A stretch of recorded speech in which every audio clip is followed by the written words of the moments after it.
Hey everyone!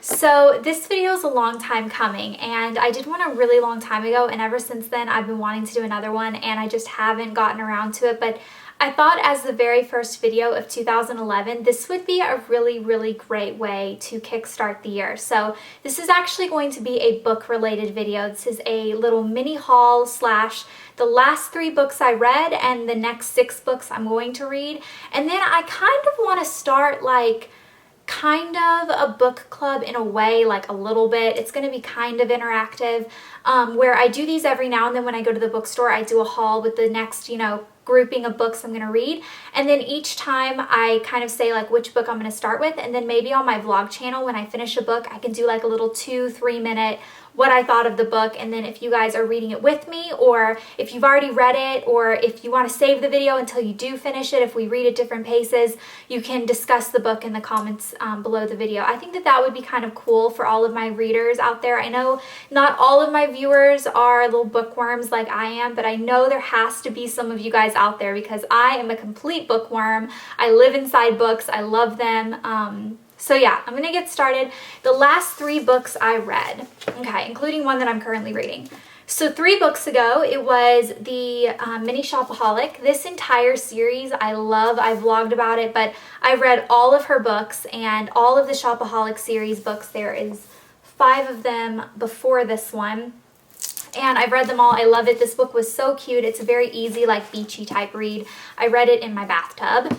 And then the last book that I finished, and I finished this on Christmas Eve, and it was, this book was had such a good ending. This is Nicholas Sparks' Safe Haven.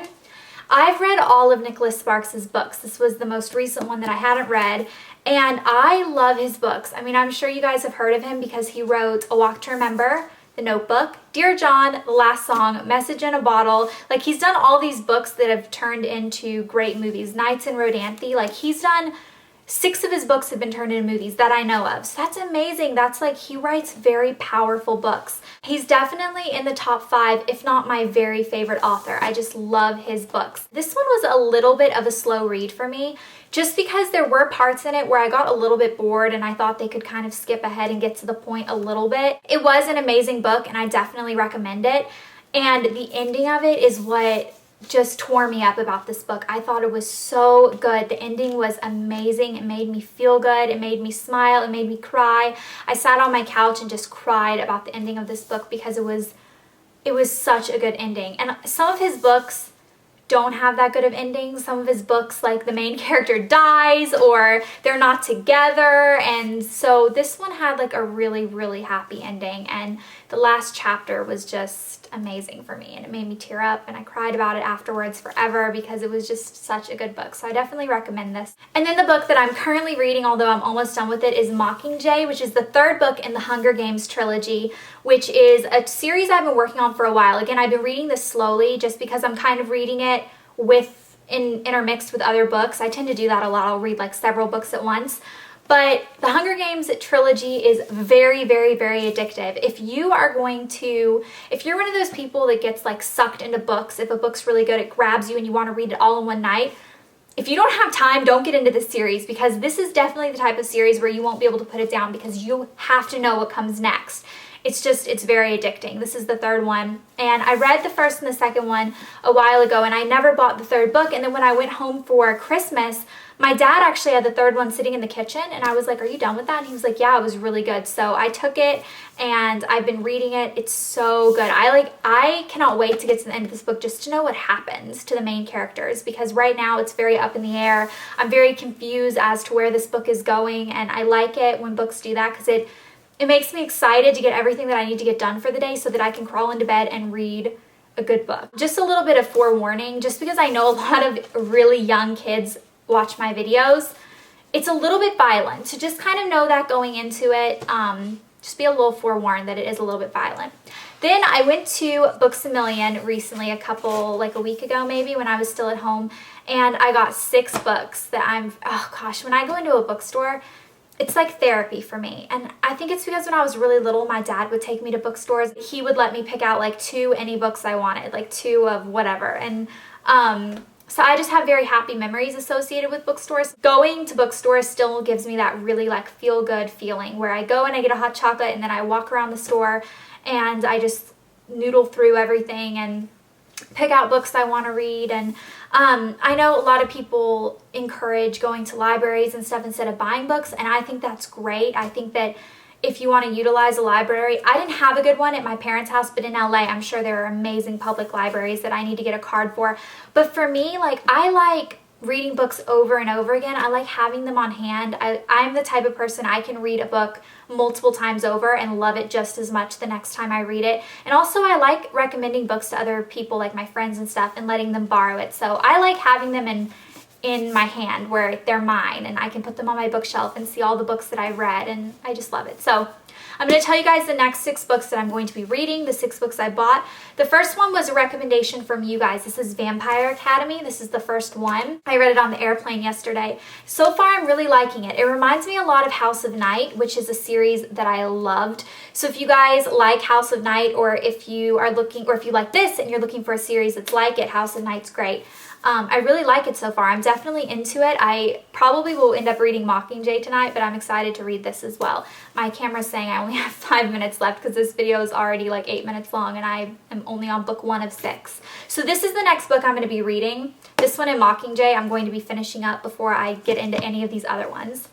The next one is Tuesdays with Maury, which was a recommendation from my good friend Katrina, and she has a YouTube channel. It's Tone It Up. I'm going to put it in the bottom bar if you guys are interested, but this was a recommendation from her. She said it was a very like kind of eye-opening book, that it was just like a good book, but it was very sad.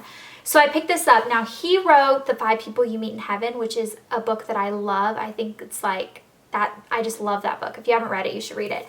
So I was excited to try this book out. Now, I'm so bad. I read so many books at once. I already read like probably like about that much through of this book, and I'm not into it yet. It's kind of a weird book.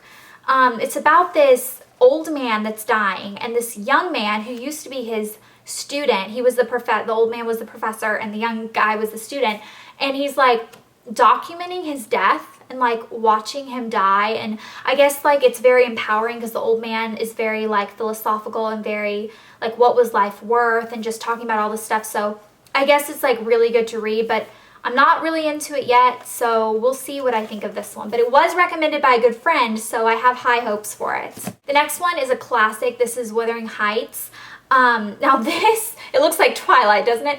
This is actually a classic book that they turned into kind of a teen-friendly version of it. It's the same book. It's not, the book isn't changed at all, but it's in like a teen-looking cover. So I kind of get the feeling that it's for like kids that want to be reading what's cool, aka Twilight, but want to read a classic. This is a book that I read a long time ago. I know the basic story, but I've never read the original version. I've never read like the actual story.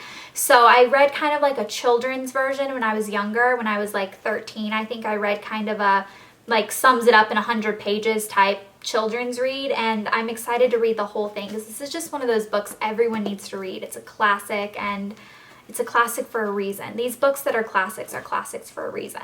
Next, I got Eat, Pray, Love, which again was a recommendation from Katrina. She said the movie was great. She's never read the book, and I've never seen the movie, although it was playing on my airplane yesterday, and I really wanted to watch it. Like when they said that was the movie that was going to be playing, I was really excited, and then I ended up passing out, and I was asleep the entire trip.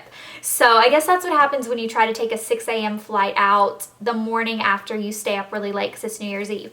So I got this book. I have no idea really. I do know the basic plot line because I've seen the trailer for the movie, but I've never heard any recommendations for the book. I've heard very mixed things about the movie. People either love it and they've like found themselves in it, or they think that it's like really boring. So I'm not sure about this book, but I did get it because I think it's like a book right now that it's #1 New York Times bestseller. Like people are obviously finding something inspirational in this book, so I am going to give it a try. So I got that.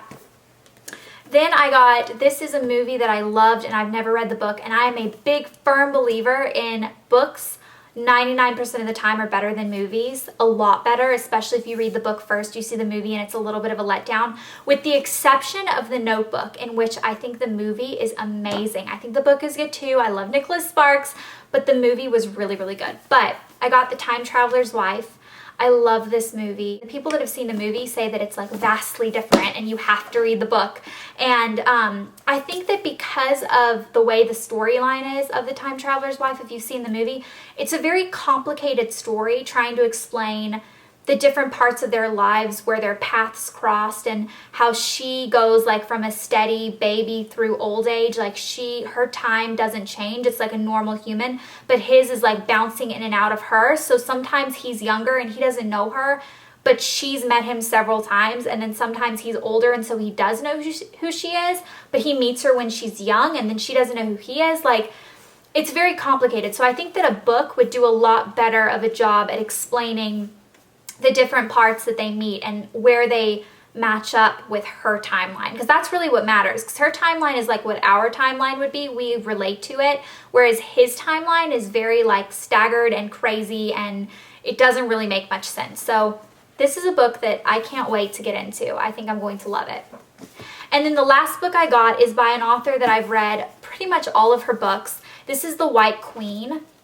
Okay, so she writes books. A lot of her books are based on, she wrote The Other Boleyn Girl, which turned into a movie, and she writes a lot of books that are about like old British royal stories. Like The Other Boleyn Girl was about Henry VIII and how he had an affair where he like, you know, had a thing with Mary, but he ended up marrying her sister Anne, and it was about how like Mary was like the other Boleyn girl that like no one knew about because Anne Boleyn was the queen that he beheaded.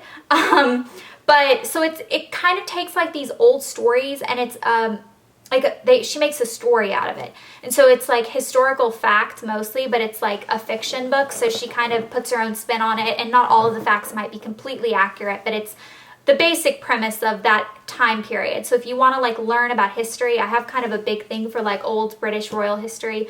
Her books are really interesting.